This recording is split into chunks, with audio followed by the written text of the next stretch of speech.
Hi, my name is Zach Palmer, student number 2304226, and today I will be analysing the impact that serious and organised crime has upon the public perception of community safety, while also considering the policies, policing strategies used to combat this type of offending. Firstly, I will briefly give you a description of organised crime as a whole, and then I'll go into more detail about human trafficking, while providing a case study involving sex trafficking. To begin with, we will first have a brief overview on what serious organised crime is. Serious organised crime, often referred to as SOC, is by definition a serious crime that is planned, coordinated and conducted by people working together on a continuing basis. Their motivation is often, but not always, financial gain. This definition is provided by the British government and explains that SOC concerns crimes committed by the same group or same group members on multiple different occasions. This definition does well to explain SOC, but does also leave the definition quite broad, meaning that there are many different crimes defined as SOC, which can be anything from human trafficking to fraud and corruption. The primary legislation around human trafficking is the Modern Slavery Act of 2015. This new legislation increased the maximum penalty for anyone convicted of human trafficking, raising the maximum sentence from 14 years in prison all the way to a life sentence. Meaning, if someone was convicted of human trafficking, they would be risking getting prosecuted and being put into jail for life. This is good because this means that less people would hopefully be taking part in human trafficking due to the maximum sentence being so high. This new legislation is meant to act as a sort of scare factor to try and stop people from committing this crime in the future, and to punish further those who have already committed this crime. Now looking at one specific part of organised crime, human trafficking. Human trafficking is a major problem in the UK, as it is a crime that is underreported and also can be quite difficult sometimes to identify. Human trafficking itself can be split up into many different categories, as there are many different crimes which fall under human trafficking. The 6 most popular human trafficking crimes in the UK are 1. Sex trafficking. Sex trafficking can happen in many different ways, but it mostly happens to young girls and young female adults, in which they may be taken from their place of safety to a new house or a new country, where they may be sold or auctioned off to normally men, where they will then rape and abuse the young female, sometimes leading to the young person's death. This young person often has no choice, always has no choice in the matter. 2. Forced labour. Forced labour is when someone may be put to live with a family where they are forced to work just to be able to have vital commodities like food and water. The labour they are doing will not be paid with money, but instead, if the person conducting the forced labour considers that the work done by the victim was good enough, they may allow them to have food that night. The person in charge will have full control of the victim's life and has the power to do whatever, whenever they want to the victim. As mentioned by Klara Skirovankova in 2014, there may be 3,000 to 5,000 people in the UK during 2014 who are affected by forced labour. 3. Servants. Servants in the UK are considered to be modern-day slavery, as explained on the Anti-Slavery International website in 2024.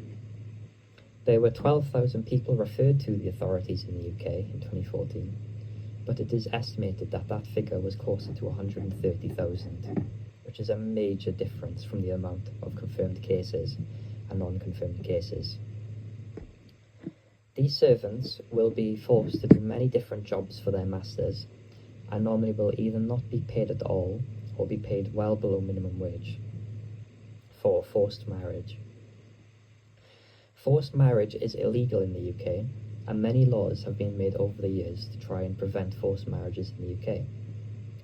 Forced marriage is, as it says on the tin, a forced marriage which is not wanted or consented to by one or both parties involved. The lack of consent is the major factor in the UK, which makes it illegal, as we focus so much on consent. The Metropolitan website offers some key warning signs that can be used to identify the potential signs of a forced marriage, which allow normal, everyday citizens to maybe spot the signs of a forced marriage and to be able to report it to the appropriate authorities. 5. Forced crime. Forced crime is another big problem in the UK, as it happens quite often. Forced crime is where the criminal will exploit vulnerable people to force them to commit crimes on the criminal's behalf. An example of a common crime that the criminal will force vulnerable people to commit is drug running and county lines, where they will force a victim to go and sell drugs for them. Or even, they will do something called cuckooing, in which they will enter the victim's home and will seize control, and will then use this victim's house to start growing and producing drugs like cannabis. The victim can be forced to commit very different crimes, and this is very dangerous because the victim is being put into very dangerous and volatile situations, which may cause them mental or physical stress and can result in the victim being injured. 6. Organ harvesting. Organ harvesting is illegal in the UK, and victims of this are often unwilling participants, or they have been coerced into giving one of their organs. These organs normally then go on to be sold onto the black market. The person who has had their organs harvested is often left with no medical help, which could result in them contracting an infection or a virus, which could prove to be fatal for the victim. Also, even if the victim does live, they are at a higher risk of medical problems and issues in the future. Organ harvesting as a whole is becoming more reported, and the general public are becoming more aware of the full extent of the problem. As a whole, the UK is still very oblivious to the problems of human trafficking and the actual extent of the problem. The general population in the UK is slowly becoming more aware of the problem of human trafficking, which is allowing more civilians to be able to spot the signs of human trafficking and report it to the police.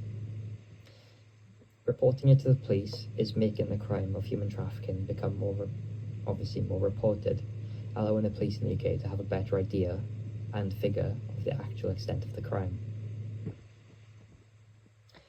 As the population of the UK become more aware of the full extent and seriousness of human trafficking, some people are becoming paranoid, which could lead to some false accusations of human trafficking, which could give some misleading numbers to the police, maybe causing the police to focus on the wrong areas for human trafficking. With there being an increasing amount of people becoming aware of human trafficking, more people are putting a spotlight on the police and the British government to make changes and act faster, while providing better results, which is bad. While requesting better results, which is bad because it could mean that the police or the government rush into a new piece of legislation or bill, which could wrongfully catch innocent people and accuse them of human trafficking. Safety fears. Safety fears with the general public becoming more aware of the problem of human trafficking. It is increasing public fears and anxiety. Because of this, many people could be experiencing unnecessary and unwanted stress or anxiety. With increasing safety fears, more and more people are taking their own precautions to protect themselves and their children. This is good because these people have a higher chance of sharing their precautions to other people and parents alike in their communities, which in general will raise the overall awareness in that area even further, making that community more protected and more likely to report human trafficking, while also reducing the stress on the police in that area. In theory, if everyone in their own communities were to take their own precautions and protect each other in the community, the dependency on the police would fall dramatically, allowing the police to move on to other matters. This overall would make the UK a safer place for everyone. There are many things that the UK are trying to do to be able to try and stop and prevent human trafficking in the UK, but it is a very hard and untalked about subject, and not one answer would be able to solve the whole problem of human trafficking. There have also been countless strategies which have never been used by the UK and its government, which some people have come to regret, shown here when Dame Sarah Thornton said it is great regret that this strategy has not seen the light of day, not least because it did attempt to try to think about prevention. Focusing on sex trafficking. This part will focus on sex trafficking.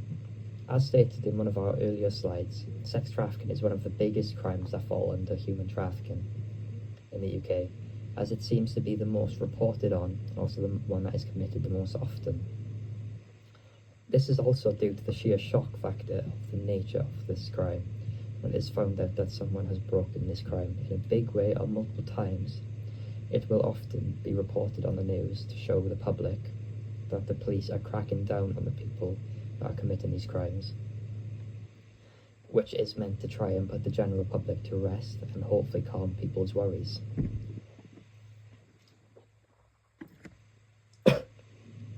Case study.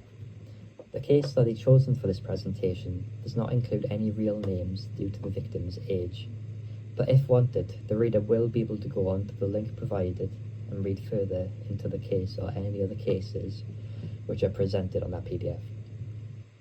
This case study talks about a young girl who we will call Emma. Emma was adopted as an infant, and unfortunately her adoption did not go very well. This resulted in Emma being physically and mentally abused by her foster parents. Due to this, Emma would have been considered a very vulnerable young person. This case study then goes on to talk about how Emma was first trafficked at 16. Emma at the time was living alone, struggling to meet her own basic needs of food, water and a shelter over her head. These sex traffickers found Emma and took advantage of the fact that she was vulnerable and promised her food, shelter and water if she would have sex with them and anyone they may bring in. The man in charge would rent out Emma to different sex buyers, and then when she would return home, he might give her food or water. Emma showed an interest in returning to school, but her trafficker would not allow it, saying, and I quote, "She would never be good at anything else." This phrase must have really affected Emma mentally, as the trafficker was belittling her. Also, her abuser had tendencies to turn very violent if Emma did something he did not like, which would lead to Emma being hit on multiple occasions. Even one time an argument got so bad that Emma was struck by a car that the trafficker was driving, resulting in her being hospitalised with serious injuries. In summary, the UK as a whole is slowly becoming more and more aware of the problem of human trafficking, and while the police and the government try their best to fight this massive issue, it is going to be very hard to try and counter and also resolve this problem. But it is very likely that human trafficking will never be 100% solved, no matter how much the police and the government do. The people committing these crimes will change, and the ways that they commit these crimes will change. This crime, like any other, is going to be like a game of cat and mouse, which is likely to never fully be solved and only reduced, and to result in only going around with no final answer being given. Well, this is it for my presentation. I hope you have enjoyed, and hopefully I've been able to teach you something new. Thank you.